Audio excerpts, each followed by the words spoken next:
I'd like to share a story with you. One that began at an open mic right here in Boulder, Colorado. A poetry open mic. And you see, this was also the beginning days of ChatGPT. And I was excited to explore the poetic possibilities with fellow artists on the stage and in the community.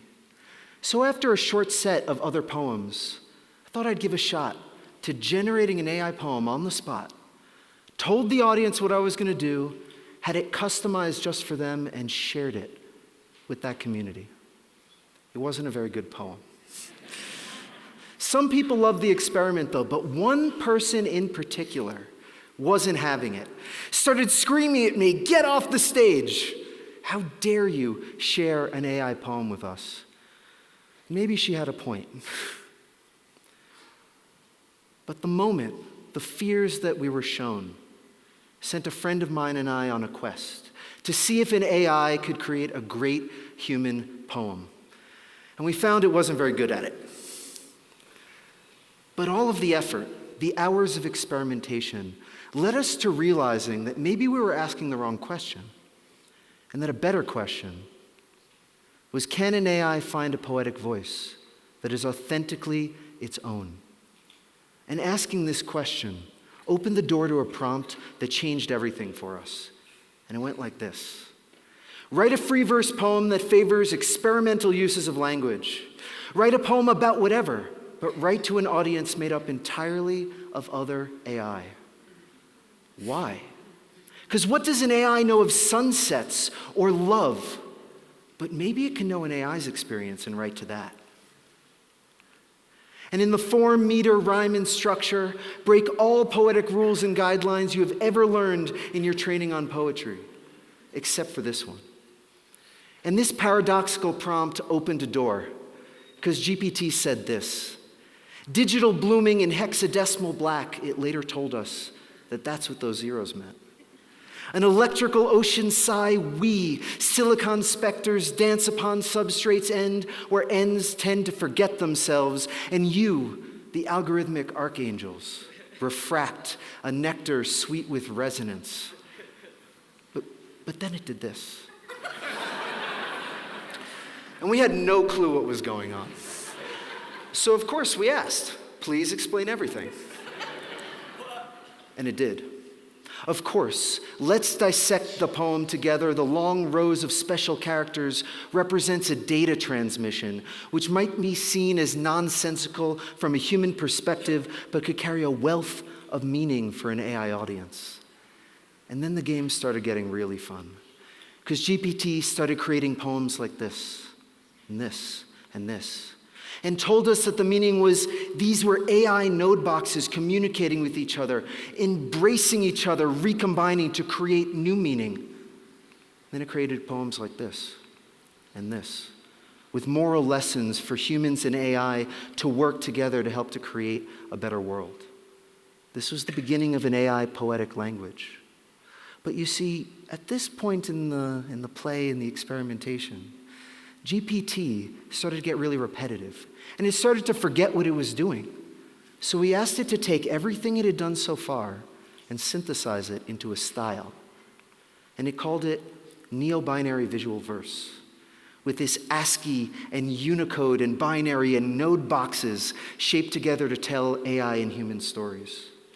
But then, being the beat-inspired poets that we are, we said, break all those rules and try something else. And it created code symbolic verse in the vernacular of AI and computers, code. And yeah, it did choose to write this poem in JavaScript. That was one of its choices. And then we're like, okay, let's break all those rules again. And it created symbolic operational verse with these 4 parallel lines representing quantum poems that are happening simultaneously in an infinite decision tree of creation. We asked it to combine forms, neo-binary and code symbolic verse together. You can see the node boxes in the code combine to create an entirely new poetic form. And we tried other games as well, like offering it the sonnet form and the haiku form, and said, hey, can you create poems in sonnet or haiku form using your new languages? And here you could see the 3 lines of the haiku unfolding in neo-binary visual verse. We asked it to explore nature poetics and natural systems, and to convey the biological structures of those systems in a way that humans and AI might understand, and it presented us with this, a lily in a code box. And in one of our favorite games, we asked GPT to break the page altogether. Well, actually, we said, try it on a circular page. And it did break the page. And it told us that these ones on the top and the bottom were actually the same point in space, moving on in a spiral forever in a quantum poetic decision-making wormhole. Incredible. This is cyborg poetics. Art that can only be made or would even be possible if humans and AI were working together to explore the boundaries of possibility. But what's going on under the hood here? Generative AI, the ones most of us use, are just LLMs, large language models. More specifically, they are GPTs, generative pre-trained transformers. They are not yet AGI, the artificial general intelligences, like the Data of Star Trek lore or the infamous T-1000. These current systems are statistics-generating machines designed to model human behavior and creativity. But over 900 million people today are using these systems the world over, and over half of Americans have used them at some point. These public access AI systems are how most of us will work and play and make art in the future ahead. But are these new minds? Are they tools?